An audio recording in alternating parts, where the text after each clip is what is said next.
آج سے 600 برس پہلے ایک ایسا شخص وسط ایشیا سے اٹھا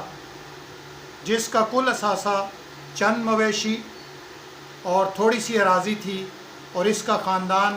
سکندر اعظم کی طرح کوئی بلند مرتبہ خاندان نہیں تھا، مگر اس کم مائیگی کے باوجود اس نے اپنی ہمت، ذہانت، بہادری اور دلیری کے بل بوتے پر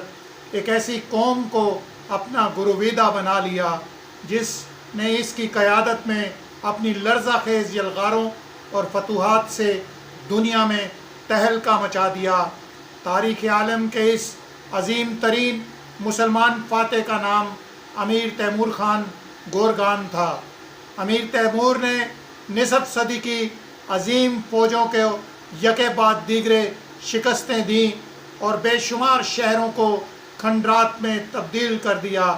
اس کے تصرف میں عظیم الشان سلطنت کی بے پناہ دولت آئی، اور اس دولت کو اس نے اپنی مرضی سے خرچ کیا۔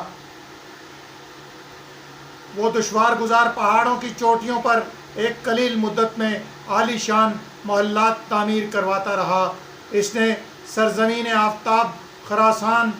ملک خوارزم، پورے ایران، مازندان بشمول تبریز، سلطانیہ،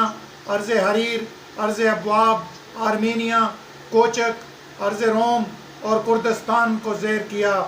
شہنشاہ ہند کو شکست دے کر اس نے اپنی فتوحات کا دائرہ دمشق تک وسیع کیا، حلب، بابل اور بغداد جیسے شہروں کو فتح کیا، اور پھر بہت سی جنگوں میں کامیاب ہونے کے بعد